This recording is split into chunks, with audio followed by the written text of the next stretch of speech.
Okay, good morning. Good morning. Good morning, happy Sunday. We're going back to the story about Isaac, Rebecca, and Esau and Jacob. And I want to read again the story from the beginning until I don't stop, although I can stop every minute. And to see the problematic issue in the relationship between Isaac and Rebecca and Isaac, and the problematic between the children, and the weakness. You will decide who is the weak in the family.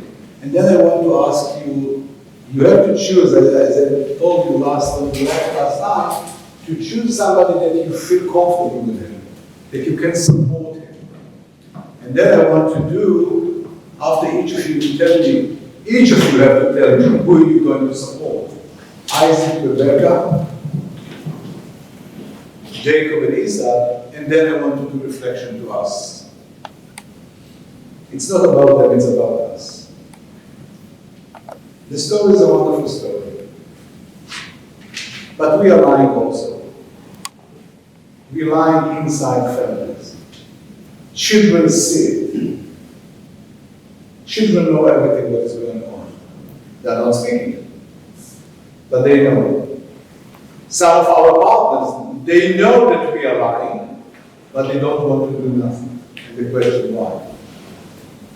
Let's start. When Isaac had grown old and his eyesight had dimmed, he called his elder son Esau, saying to him, "My son, here I am." He answered, "Look now," said he, "I have grown old, and for all I know I may die any day. So pick up your weapons, your quiver and your bow, and go out to the countryside and hunt me some game. Then you can make me tasty dishes such as I like, and bring them to me, and I will eat, so that I can give you my heartfelt blessing before I die." As Isaac was speaking to his son Esau, Rebekah was listening. And when Esau went to the countryside to hunt for some game to bring him, Rebekah said, "This is her son Jacob. Look, I heard your father speaking to your brother Esau. Bring me game and make me tasty dishes, that I may eat, and then bless you before Adonai, before my death. Now, son, listen to me, to what I am instructing you. Go to the flock and bring the 2 tender kids, and I will make them into tasty dishes for your father, such as he So likes." we know that she can cook the same way that Esau is cooking. One of the questions I'm asking, why he's not asking from her? Question mark about the relationship between them. She knows what to do. And then she's listening to him behind the wall. How much they trust each other. I don't know. Go on. But Jacob said to his mother Rebekah, "Look, my brother Esau is a hairy man, and I am a smooth-skinned man. Should my father feel me, I will seem to him like a cheat, and I will bring a curse on myself and not a blessing." His mother then said to him, "Any curse that you get will be on me, son. Just listen to me and go get them for me." So he went and got them and brought them to his mother. And his mother made tasty dishes such as his father liked. Rebekah now took the finest of her elder son Esau's garments that she had in the house and dressed up her younger son Jacob. The skins of the kids she wrapped on his hands and over the smooth part of his neck.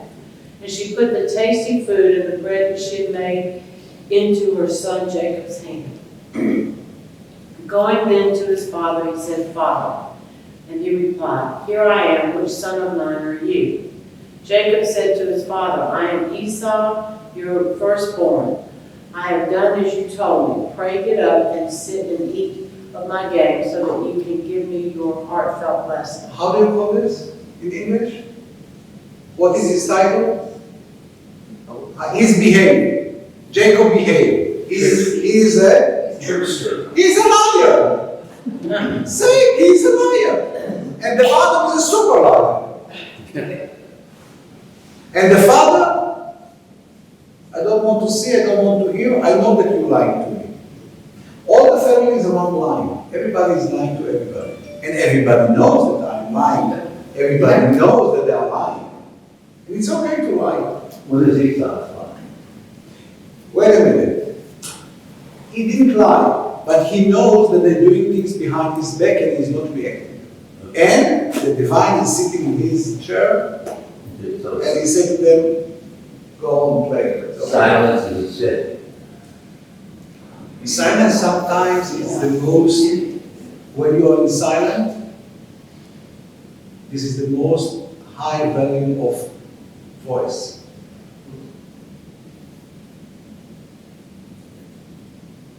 When you are in silence, it's the most high volume of voice. When you are so angry, you are so silent. And the other side want you, let's see what you're going to say, and you're only silent. It's making crazy. Go on. Isaac then said to his son, how is it that you were able to find game so quickly, my son? And he replied, your God Adonai made it happen for me. Pray come Second lie. Second lie. And that he's lying in the name of God. Pray come near me. Remember that we're saying that in the Ten Commandments we have, don't lie in my name. Jacob, what is going on here? Why are you lying? And to whom are you lying? You lying to your father. Go on. And he replied, your God Adonai made it happen for me. Pray come near me, said Isaac to Jacob, so that I can feel you, son. Are you really my son Esau, or are you not?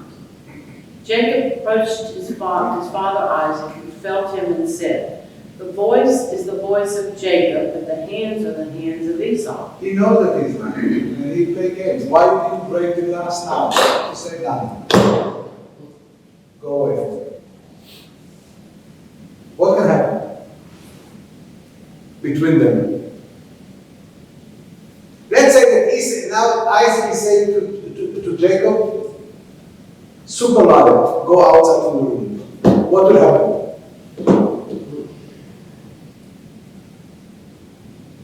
Let's say that you are now in Broadway. What will happen now? Huh? Rebecca will intervene. But then what Isaac can say to her?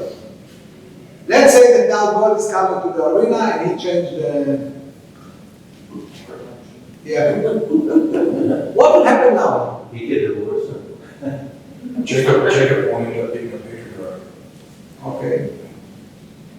And Esau is not here. But wasn't it all preordained in Rebecca's vision that her son would be? I will ask you how a mother can hate her son. Hate, it's a dislike. Okay, that it will more, that it will swallow it in a better way. Dislike. Well, you could look at it a different way and say she doesn't hate Esau, she loves him, and she knows that he is not the person to lead the family. That she's protecting him. I mean, it's not just the I flock. can go with you. You've got all the flocks and servants and slaves that they're responsible for. So it's like a business. And Esau is not the one to lead the business, it's Jacob. And the gelatin that is sitting in the tent, he will lead. Well, they don't throw Esau out. They're going to take care of Esau, and he'll go live the life he wants to live, which is hunting and wandering around in the wilderness. And Jacob will be the one worrying about, are the servants fed, and where we're going to sell the flocks, and what we're going to raise this year. So, It can be, but and maybe Isaac knows that. He knows Esau's not the one, so that's why, even though he knows it's Jacob, he says, this is best for the family. But at the end, God Almighty blessed Esau in the same way that He blessed Jacob. So You can only have one. sorry? You can only have one leader. he got from them 2 liters, according to the Bible. Yes. God tried to find, by the way, he also does not feel comfortable, because also, you look what happened in the Bible, before we go into our life, he didn't feel comfortable with Ishmael that they threw him away, and he blessed him the same way that he blessed Isaac. Now he's going to bless Esau in the same way that he's blessing Jacob. The Almighty is not Philip the writer. I don't know what the Almighty knows. But he does not feel comfortable having blessed them in the same way. I can go with you, but I want to go not to this. I want to go to our relationship with our woman or with our partner in life. And there is something in here that it's hurting. Because here is another mother that she disliked her son. In a very understatement. But she also understood that he would be hated among the masses. Was that not him prognosticating? No, yes and no, because you will see later in a minute that Jacob is going back when he's going to get his wife, his 2 wives, and Rebecca's brother is lying to him. Jacob suddenly said to him, "Why are you lying to me?" Why? It's in your DNA, in your family. Your grandfather lied, your father lied, your mom lied, and I also am lying. Nobody is perfect. But there is something inside. There is a lot of pain in the family. And how much we have pain in our families today. How much pain we have. Why we have to lie? Can I get an answer? Not about the Bible. The Bible is a wonderful story. We make efforts to lessen the pain. I'm asking again, why we have to lie? Why we have to betray? How you call to Rebecca behave? In your perspective in English? I think she's protecting her interests. No, you don't answer me. You became very political correct. She's Yeah. shrewd. She doesn't feel secure in a relationship. She's evil. But what she's doing to Isaac? She's making him less important. Go on, there's another word. She's betraying him. She is breaking the covenant between him and her. I'm right? Or it's too much for you? Maybe she doesn't How like you being proper. calling it if let's hear the story 1 minute. Reflect into your life today. Woman special and man. Here. When you find not your partner not lying to you, you are perfect, all of you. That's not a lie. I didn't say it. Well, John was pointing out that maybe she doesn't like any property. I don't want to go to her. I want to go to us. They don't today either. Yeah. Why we align to our partners? To maintain the status quo. Fear. Fear? It's easy, easier. Is it to lie? And to go on? To avoid conflict. To avoid conflict, yeah. But the conflict will come in the second line. Or in the third line. Or in the fourth line, then it will be a crash.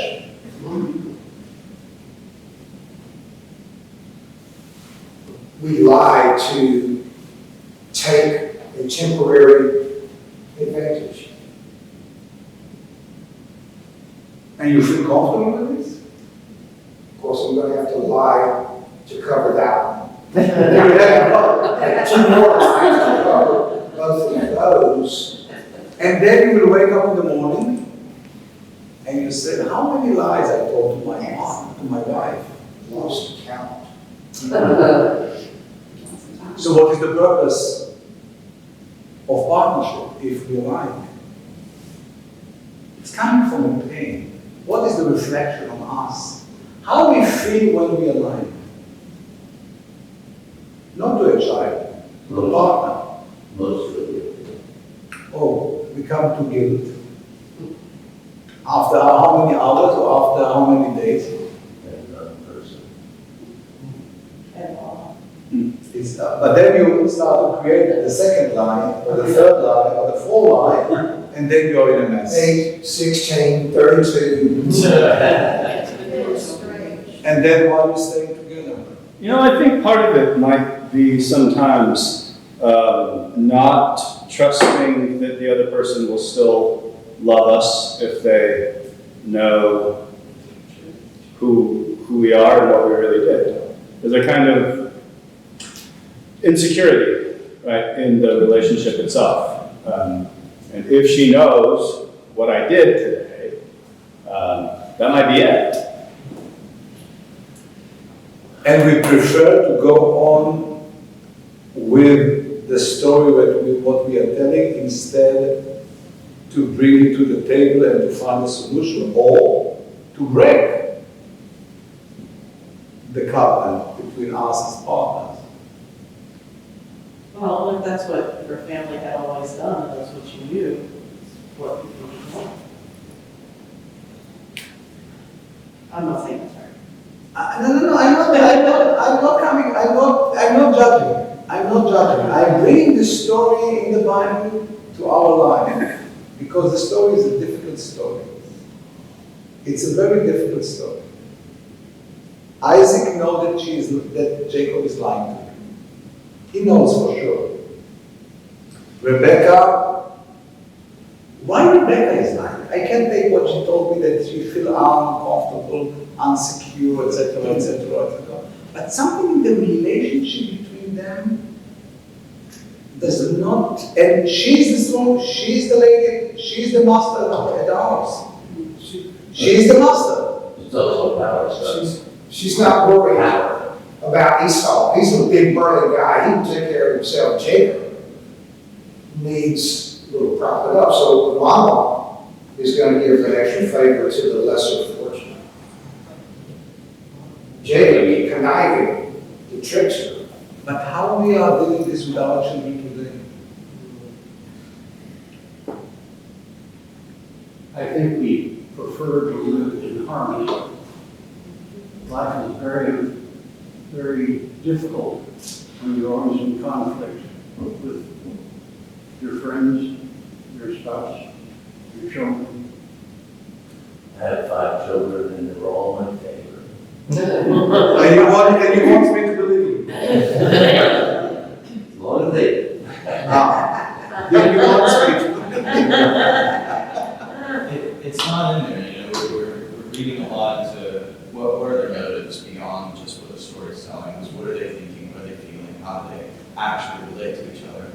And I'm asking myself, how would Rebecca interpret her own behavior to herself? And what it takes for a person to accept and admit the ugliness inside of themselves. Is she saying, well, yeah, I'm doing this, I'm manipulating all this because really it's good for Esau. This is best for him. I know what's best for him. Instead of saying, I'm doing this because I know I can control Jacob later. Hallelujah. It took us time to come to this. You not agree? I think she's just plain evil, and there are people out there that are just evil. Wake up. Good morning. Now we came. There's no excuse for what she did with her sons. There's no excuse. You can You try can accept today if a woman will behave like this? Yes, I know plenty of them. Except they're real life. Yes. Yes, You want to ask? There is something in her personality. And I agree, there is something that reflects inside herself while she's doing it. How she's going to sleep at night? Are you saying it's her DNA? No, in the Bible, it's a DNA. everybody, you can say in English, they don't tell him the truth. I'm saying they are lying. Yesterday I was teaching about Adam and Eve, and though we are one portion after this, and God said to Adam, not to Eve, he's not speaking with woman, he spoke with her after she touched the apple, not before. And he said to Adam, if you're going to eat from this, I'm going to kill him. He didn't kill him. Oh, he's God. So somebody said he's God of mercy. Okay. But we behave it's the same thing as we say to a child, don't touch it. If you will touch it, I will punish you. And then when he's touching, we don't punish him, we give him another. Let's go back to here and I will come to you. You have to find somebody that you're going to support in 2 minutes. Go on, please. Jacob approached his father Isaac, who felt it and said, "The voice is the voice of Jacob, but the hands are the hands of Esau." He did not recognize him, however, because his hands were hairy, like the hands of his brother Esau. And as he was preparing to bless him, he said, "Are you really my son Esau?" "I am," he answered. He said, "Bring it near me, and I will eat of my son's game, so that I can give him my heartfelt blessing." He brought it to him, and he ate. He brought him wine, and he drank. His father Isaac then said to him, "Pray come near and kiss me, son." As he came near and kissed him, Isaac smelled the scent of his clothes and blessed him, saying, "See, my son's scent is like the scent of a field blessed by Adonai. God give you of heaven's dew, of earth's bounty, abundant grain and new wine.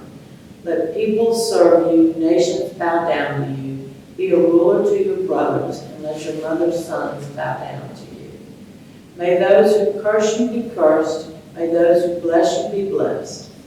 Just as Isaac finished blessing Jacob, at the very moment that Jacob was in the act of leaving his father Isaac's presence, his brother Esau came from his hunt.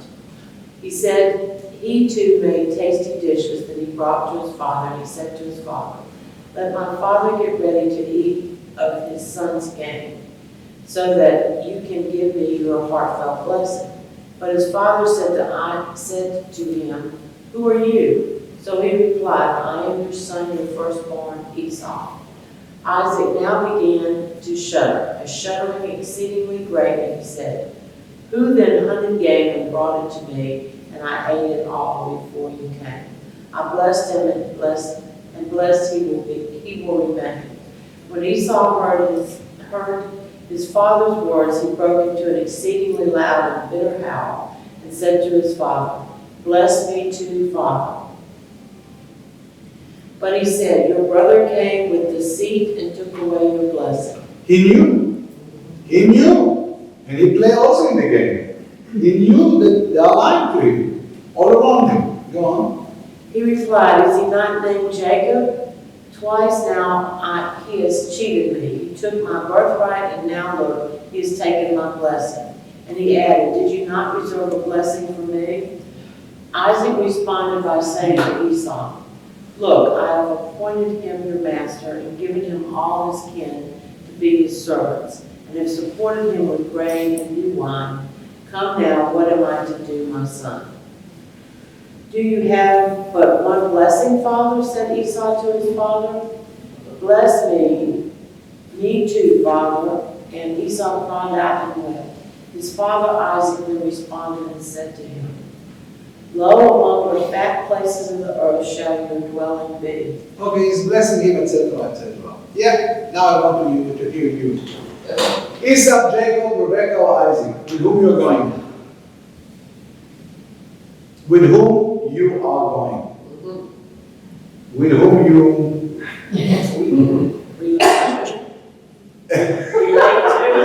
With whom you're going to sit to dinner, and you will enjoy it.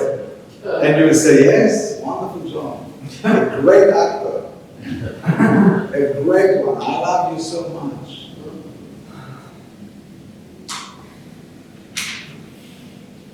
Rebecca, Isaac, Jacob, and Esau. Who wants to raise his hand, please? This is a forced choice, or. I want to, no, or you can say, I want to hear, what do you think? What your thought, not mine. With whom, you hear the story.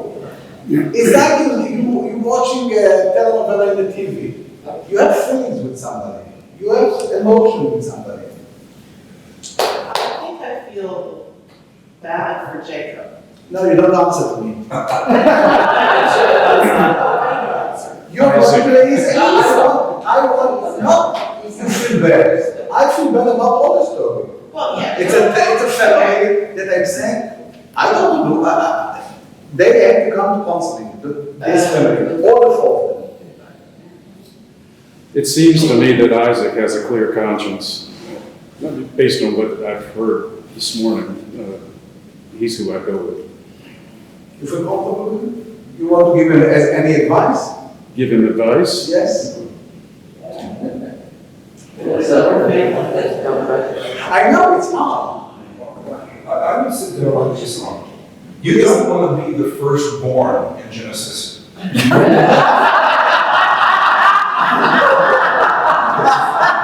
I don't know where Jacob is buried. I don't know where Esau is buried. So I would want to sit down with Esau after this and just listen to him. Listen to him. What do you want to hear from him? Talk to me. What do you think that you're going to hear from him? anger. Well, There's going to be anger at first. against whom? Rebecca against Isaac, against Jacob. Bring me Against God. something that he's going to say to you about his parents. Of what? Against his parents. What he's going to say? Don't know. But you're going to listen. And you're going to nod your head and say, I hope there can be healing. He expresses his position to his father. He stole my birthright, he stole my blessing. So he's expressing the anger against his brother. He has not said anything about Rebecca. He didn't blame her. Not here now. Yes, others. What else do you expect when you look at the system that they live in and the tradition where women are inconsequential and there's this idea of the firstborn getting a blessing? I mean, it's destiny that it should be full of conflict and deceit. What do you think about her as a woman? What else can she do? Manipulation is just a way of They survive. taking care of yourself and surviving, especially in a woman's world. Right. But she was not, nobody attacked her. She was not under any. Not physically, she wasn't mistreated. Sorry? She wasn't mistreated. She came from a very healthy family. Liars, family of liars. She knew that everybody is lying, and the way of living is to lie. And her husband lied about her to King Abimelech that she is my sister. What she thought in her mind, if you can think about, I'm lying, it's okay. What will be the next lie? What will be the next lie? Well, I'm gonna take a huge risk here. Hey. Okay, all right, thank you. I knew that. Okay, so I'm still in the midst of settling my father's estate. We run the risk at Thanksgiving, sitting down at the table with this whole situation like this, because everybody's not happy what's happened, what's gone down. And it's just, it's some little part of the family. But how do you get past that as a family? Do you break up and never see each other, or speak to each other, or do you hang in there and you try to work toward reconciliation? That's a very personal place that I'm in, and it has all kinds of flavor of this text to me. I'm sure there's others in this room who've been in the same place. I can say. 10 children. Huh? 10 children. No, with 10 children, yeah, there is a couple of factors that make it a little more colorful. So ego. Yeah, I want to say that I'm doing several counseling now. Some of my congregants, some are not my congregants. And all the time, who is bringing the couple to the counseling? It's the woman, not the man. Why? They don't want it, can't have it. And it's a lot of things inside to be more ethic, not to say, he didn't tell me the truth. Say what you want to say to me. He is a liar. He's a liar. So why coming to counseling? Because I want to say, I want to change. If not, but I'm saying it's reflect our life today. Why we are not telling the truth? If we come into a partnership with somebody, why are we running away and starting to run? And some of that may be because we have our own truths. They may not be truths, but we think in our own selves and our own minds that they are the truth. I mean, that's what I would say with dealing with my siblings. The alternate gender. Yeah, we are creating our own truth, and this is the truth, but sometimes, most of the time, it's not the truth. It's very subjective. Isn't it true, excuse me, that in a lot of families, there's an agreed upon story of the family? And everybody decides, okay, I'm going to buy into the story, I'm going to buy into the story, I'm going to support the story, even though we all know that some of the story is not true. And so we lie to maintain the story, because that story makes us comfortable and we know what that is. And so if the parents are the ones who create the family, then they're starting with lies. And so children learn to lie in the relationships within the family. And until somebody says, hey y'all, let's tell the truth because this is not true. And then the in-laws come in and they're like, wait a minute, that's not true, and that's not true, and that's not true. It's been my experience.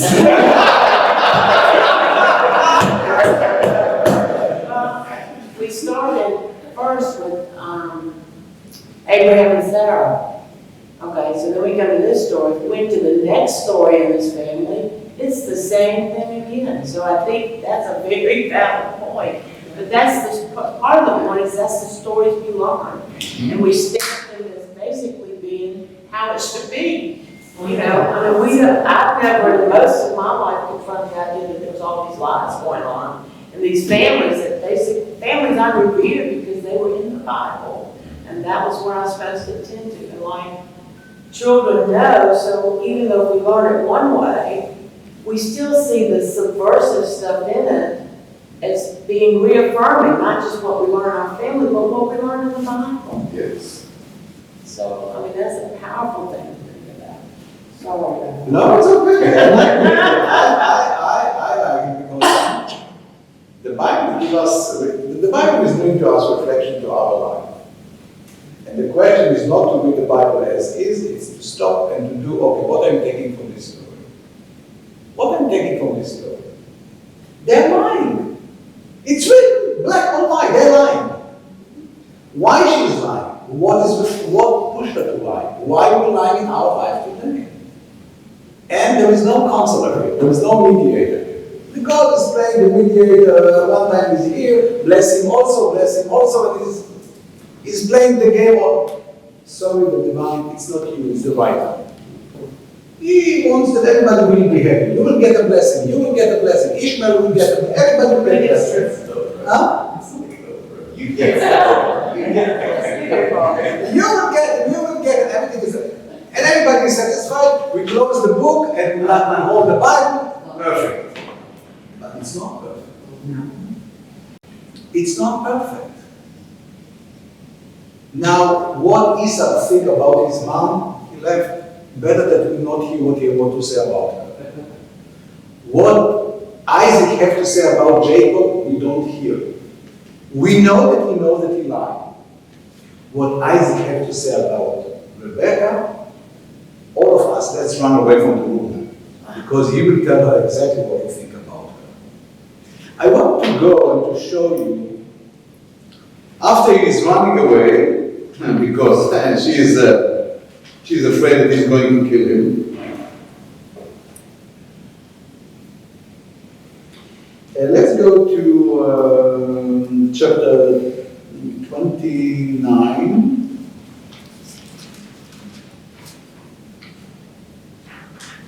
Verse 18.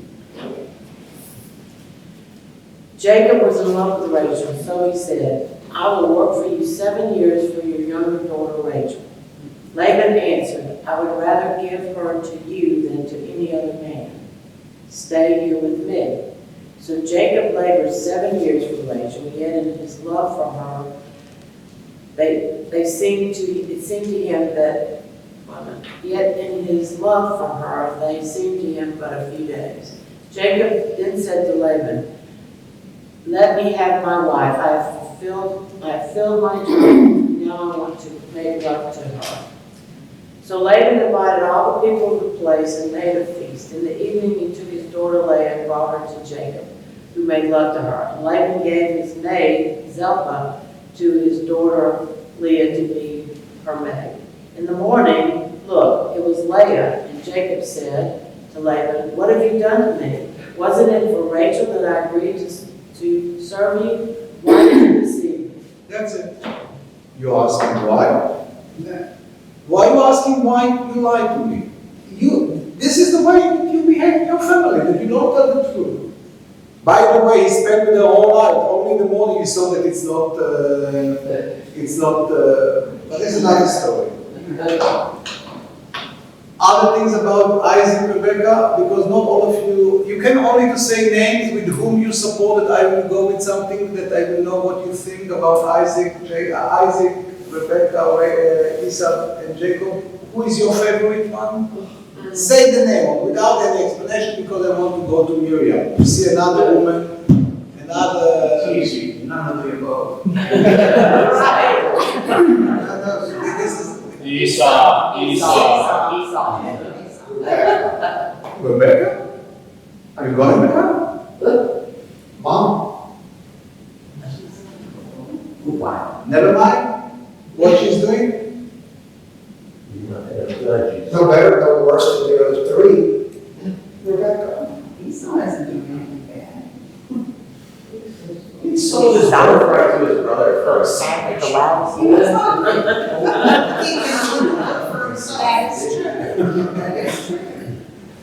That was his choice. Interesting. Mom is mom, it's mom. Whatever what you can do, she's mom. And culturally, that's a real truth, though, because children, even if they get abused, or if their mothers are substance abusers, whatever their mother is accepted. So that's a very good point. It's like a syndrome. No, it's healthy. No, sometimes it depends. He brought it. He's right. He said, "Mom, it's a mom. It's a mom." Also, the mom doing terrible things, she's still a mom. And your point's well taken, that at some level, attachment overrides sometimes the context of what happens in the relationship. All the women in the book of Genesis, it's all in Genesis. It's Eve, Sarah, Hagar, Rebecca, Leah, Rachel, Bilhah, Zilpah. All of them, there is relationship. Woman, they creating, in my perspective, the book of Genesis, not the man. The woman created the story. Without them, there is no story. And the first woman that created, it's Eve. Without her, we are not sitting here, in my perspective. As I said last week, I said yesterday in my class, the Bible didn't use the word sin for her. We put the word sin on her, but the Bible didn't use it. She, by the way, as I said before, 2 minutes, he didn't spoke with her. Her husband spoke with her. Adam spoke with her. And he told her, hey, don't touch it. But the word sin is not exist. All Genesis is woman. We're going to see now another woman in another book, in Exodus. We're going to see Miriam. Miriam is the first woman prophet. The Bible, in the perspective of the Bible, how a woman can be prophet? Because the Bible is so humanist. So, how a woman prophet? From where this is coming? Let's go to Genesis. To Exodus, yes. Exodus. And we want to start with 2 other women before them. Go to Exodus 8, chapter 1, verse 13.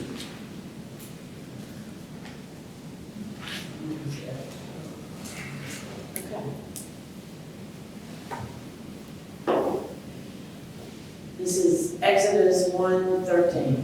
The Egyptians ruthlessly imposed upon the Israelites the various labors that they made them perform. Ruthlessly, they made life bitter for them with harsh labor and mortar and bricks, and with all sorts of tasks in the field. The king of Egypt spoke to the Hebrew midwives, one of whom was named Shiphrah and the other Puah, saying, when you deliver the Hebrew women, look at the birth stool. If it is a boy, kill him. If it is a girl, let her live. The midwives, fearing God, did not do as the king of Egypt had told them. They let the boys live. So the king of Egypt summoned the midwives and said to them, why have you done this thing, letting the boys live? The midwives said to Pharaoh, because the Hebrew women are not like the Egyptian women. They are vigorous. Before the midwife can come to them, they have given birth. And God dealt well with the midwives, and the people multiplied and increased greatly. And God established households for the midwives because they feared God. Then Pharaoh charged all his people, saying, every boy that is born you shall throw into the Nile, but let every girl live.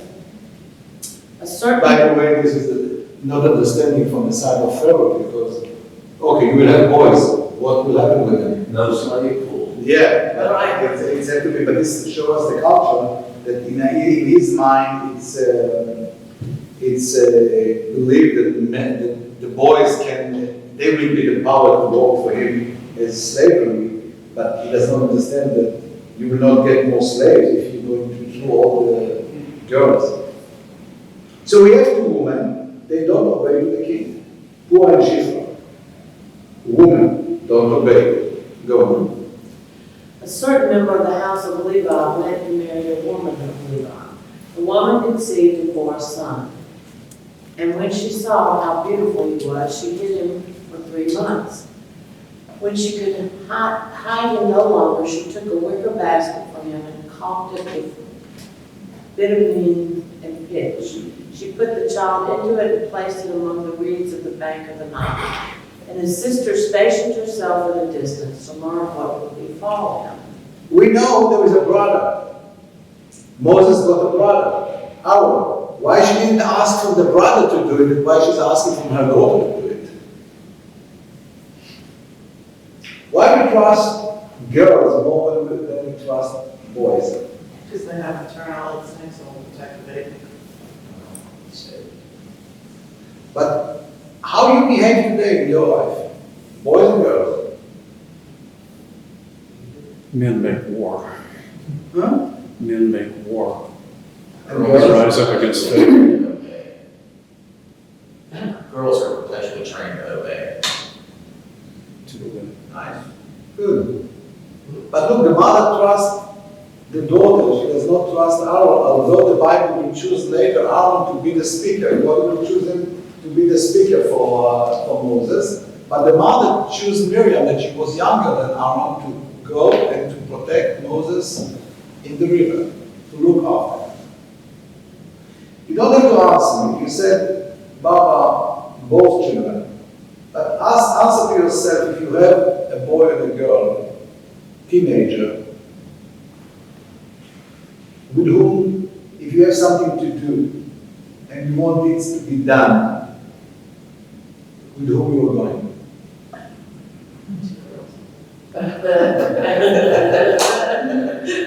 With whom you going? It depends. You give me an answer either because you don't want to deal with this. Depends. I know this answer. Depends. It's not depends.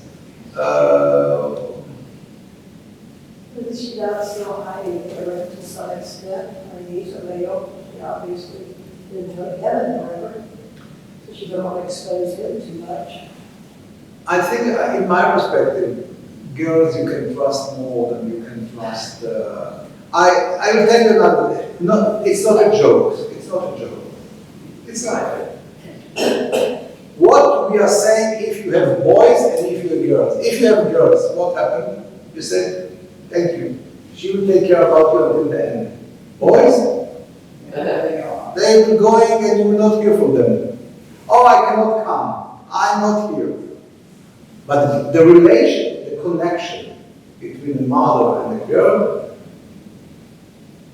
I have a voice, so I don't know. And then I know that I'm in a problem. But connection between girls and their mothers is different between connection with boys with their mothers. There are boys that take care of our mother until the end. There are. But you can, girls are going to do it in a better way. Another woman coming after this, go on. The daughter of Pharaoh came down to the baptism in the Nile. While her maidens walked along the Nile, she spied the basket among the reeds and sent her slave girl to fetch it. When she opened it, she saw that it was a child, a boy crying. She took pity on it and said, "This must be a Hebrew child." Then his sister said to Pharaoh's daughter, "Shall I go and get a Hebrew nurse to suckle the child for you?" And Pharaoh's daughter answered, "Yes." So the girl went and called the child's mother, and Pharaoh's daughter said to her, "Take this child and nurse him for me, and I will pay your wages."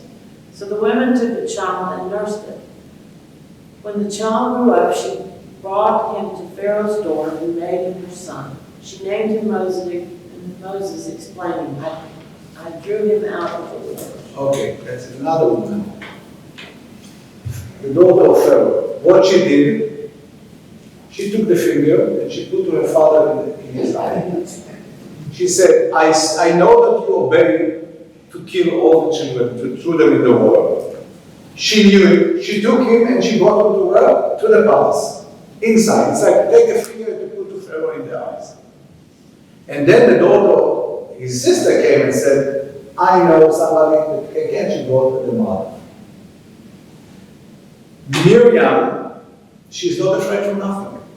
She could kill her, but she came to protect because she got a mission. It's another sort of woman that we saw in Genesis. All the women until now, Yocheved, the mother of Moses, Miriam, the daughter of Pharaoh, strong women, they are not afraid from nothing. What can happen now? We will lose our life. But they are standing and they are saying what they think. They are not saying, they are doing. They declare by doing their position what they think.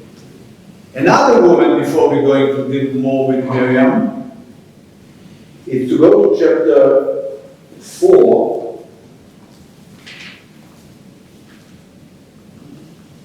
Chapter 4, verse 24.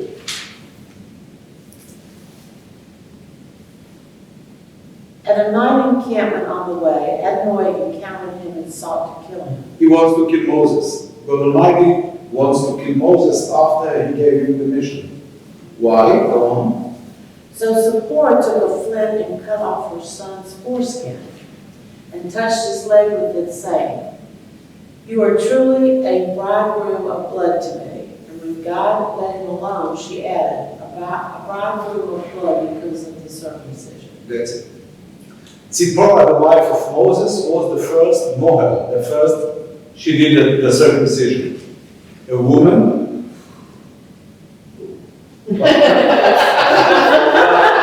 Before 2 minutes you said, a mom, it's a mom, it's a mom, it's a mom. A mom, it's a mom, it's a mom, it's a mom. She did it. And she did it. She protected her son and she protected her husband. What I want to show you, there are 4 women create Moses. 6. Women. If those women are not exist, Moses is not exist. His mom, his sister, the daughter of Pharaoh, and his wife. After every success man, there is a woman. It's hanging in my mother-in-law's kitchen. But it has to be in your kitchen also. After every success man, there is a woman. Here is 4 women. Each woman gave to Moses another perspective of life. His mom, that decided not to throw it to the river, to take the chance and to hold it. His sister, that we will see her as a prophet in a minute. The daughter of Pharaoh, that the Jewish midrash outside books gave her the name, the daughter of God. In Hebrew it's Batya. She is the daughter of God because she took a risk and she brought it into the palace. And his wife. 4 women. I want to go to Miriam, chapter 15, verse 20.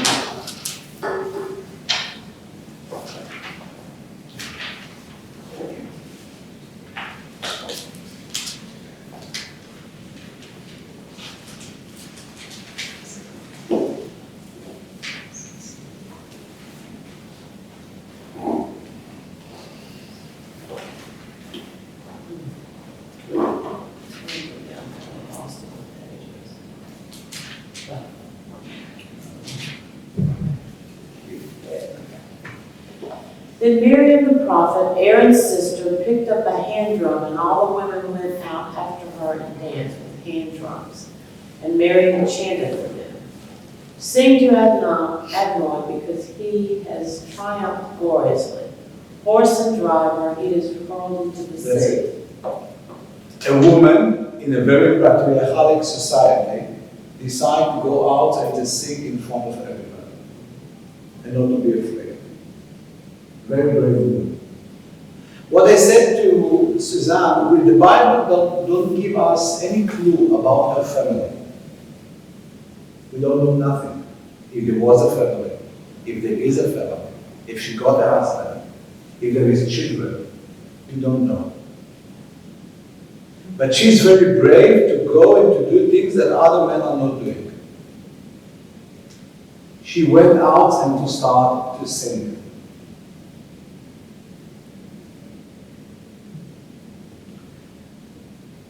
By the way, in verse, in Hebrew, it's Vatana Miriam Shur Adonai, sing to God. In the Bible, it does not say pray to God, it's sing to God. The high level of praying, what is it? Singing. Singing is the high level of praying. It's the high level of to give to the soul, to come to it's without, sometimes it's without words, and it's better than using words. But there is another way of, in the book of Numbers, chapter 12, verse 1.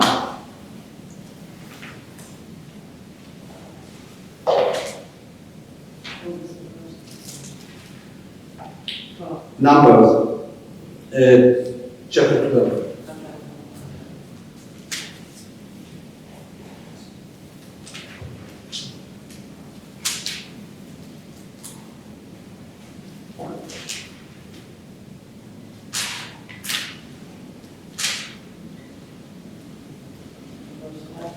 One.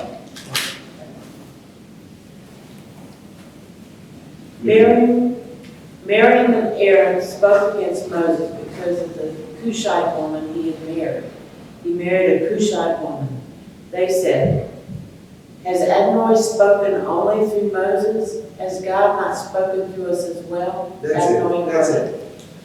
Miriam and Aaron are speaking about a black woman that that Moses is getting. Racism starts also there. Why to gossip? Why to gossip? Because what we will do. So it's to show us that she's also a very human woman. She has what to say. But they got punished.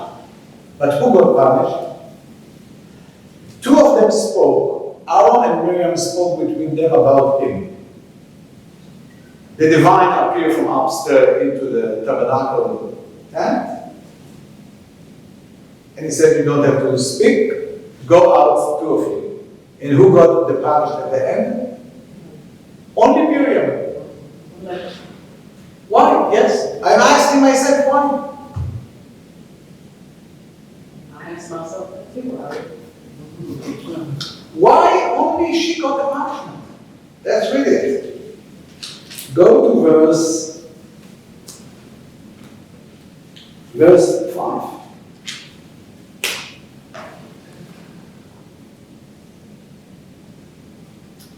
Adonai came down in a pillar of cloud, stopped at the entrance of the tent, and called out, "Aaron and Miriam."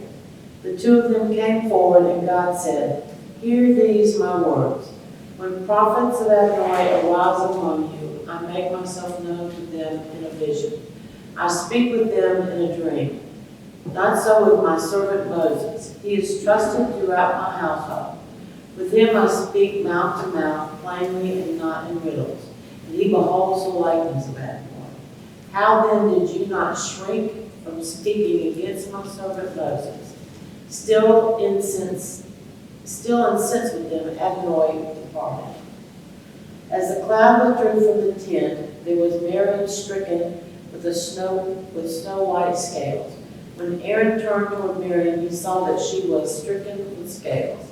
And Aaron said to Moses, "O my Lord, account not to us the sin which we committed in our folly. Let her not be as a stillbirth which emerges from its mother's womb with half its flesh eaten away." So Moses cried out to Adonai, saying, "O God, pray heal her." But Adonai said to Moses, "If his father spat in her face, would she not bear her shame for 7 days? Let her be shut out of camp for 7 days, and then let her be readmitted." So Miriam was shut out of camp 7 days, and the people did not march on until Miriam was readmitted. After that, the people set out from Hazeroth and encamped in the wilderness of Paran. That's it. God punished only her. He didn't punish Aaron. The second time that God is not punishing Aaron. He didn't punish him with the golden calf, although he was part of the responsibility, and he didn't punish him here. Now he's punishing only her. And she is obeying to this, and she's not saying nothing against the divine. But who said her words? The people didn't want to move and wait until she recovered of 7 days, and they were standing until she will recover.